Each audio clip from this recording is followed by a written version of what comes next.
Bueno, ahora vamos a darle la palabra a don Juan Vega, que nos va a disertar sobre las pequeñas y medianas empresas y la propiedad privada.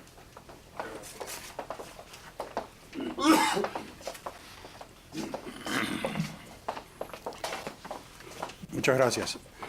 El derecho de la propiedad privada no es solamente un derecho humano, es un derecho natural e inalienable. En el momento que el ser humano produjo algo tangible, sea alimento por la casa, herramientas, etc., el productor tenía derecho al usufructo de sus esfuerzos. Si poseía o producía algo más de lo necesario para su consumo y de su clan, se establecieron los primeros parámetros para tener una relación comercial con el que quizás podía producir lo que él no tenía. O sea, en ese momento fue el nacimiento de la microempresa, aunque fue en la época de los cavernícolas. Quizás este ejemplo durante la Edad de Bronce se puede definir como la primera empresa, microempresa, que se puede comparar en el ambiente actual con un zapatero que elabora en su casa o ambulante. Estos primeros pasos de la empresa libre vieron sus primeras limitaciones y usurpaciones en la medida que la humanidad creció en número y dio campo para el crecimiento de gobernantes o jefes que con un círculo de asociados comenzaron a delimitar las actividades entre negociantes imponiendo regulaciones que cuánto, cómo y puede producir lo que podía producir, cuánto le pertenece al jefe y a su círculo interno o familia, como nuestros dictadores actuales, y empezaron con los impuestos y las regulaciones que parten del establecimiento de la actividad económica controlada, a menudo para el beneficio de pocos y no de todos.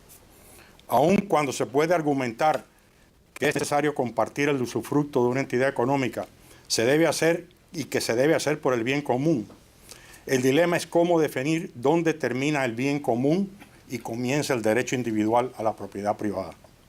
Con esto en mente y con las limitaciones del tiempo hoy aquí, debemos considerar que hasta el momento de la Revolución Americana, generalmente toda propiedad estaba en manos de una manera u otra bajo el control de la corona, sea rey o un emperador de turno, quien ellos podían quitar o dar cualquier propiedad física o humana, como en el caso de los esclavos.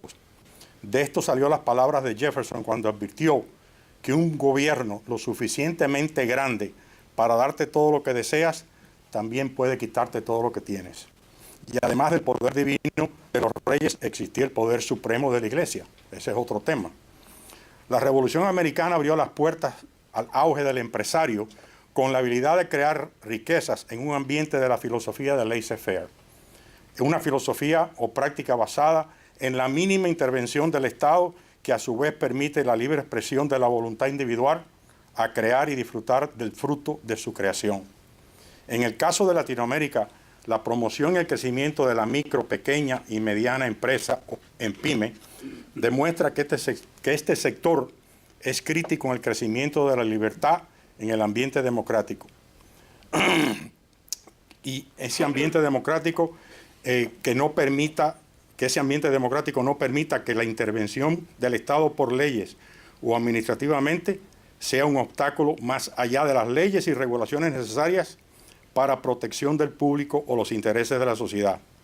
Esto último, el interés de la sociedad, es algo difícil de definir, pues el problema con las leyes y regulaciones no son por lo regular el texto, sea bueno o sea malo en su promulgación, pero en cómo se administra y la libertad que tienen los administradores burocráticos que se tomen en su interpretación. En este caso lo hemos visto en Estados Unidos con la ley de salud, en la cual se le otorgó a los administradores la autoridad de cómo implementar la ley y qué promulgaciones de regulaciones emitir. Yo participé en dos modelos que tenían como misión básica la promoción de los pymes. La primera fue la creación de Fundes, que fue basado, el nombre es Fundación por un Desarrollo Sostenible, que comenzó en el 1984 por el billonario suizo Stefan Schmidheiny y el arzobispo de Panamá. El objetivo inicial era proveer acceso, tecnología, capital y entrenamiento para los existentes y aspirantes empresarios para crear y prosperar en sus esfuerzos. El segundo esfuerzo en que yo participé salió de una organización creada bajo los auspicios de las Naciones Unidas como categoría A, bajo el nombre de DevNet Tips. Tenía su sede matriz en Roma y en Uruguay. La gran diferencia es que dos organizaciones con el aparente mismo interés en desarrollar las pymes, difieren en su metodología. Fundes y Avina, que fue una empresa para no lucro emparentada con Fundes, usan la capacidad financiera y de gran empresa privada con alcance mundial, con socios o promotores de todos los ámbitos, como son la Fundación Ford, yo había mencionado Soros, lo quería dejar fuera, y otros como la Pepsi-Cola. ¿Cuál es el elemento que falta, aun cuando las buenas intenciones se piden?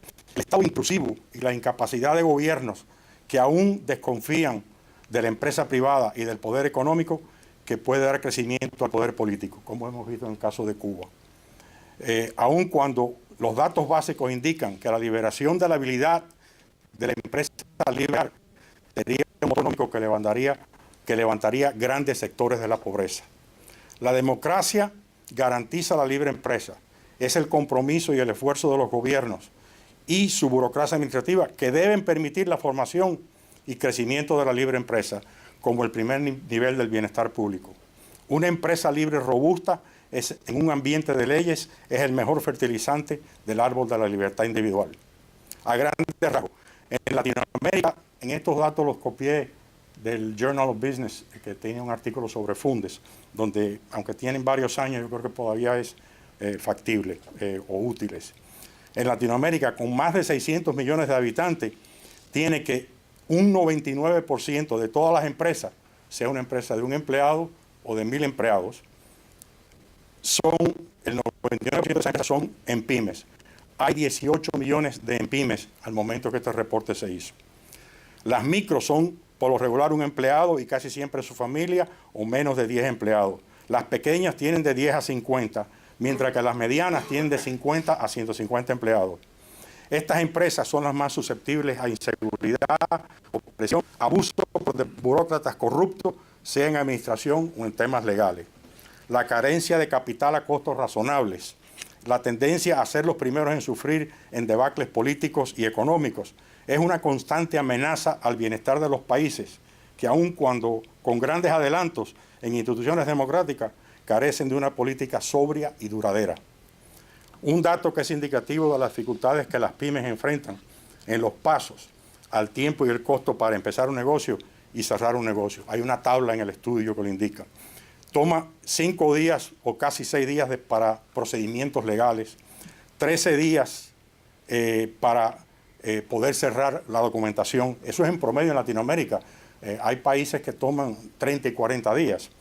5% del capital comprometido se consume solamente en papeleo burocrático.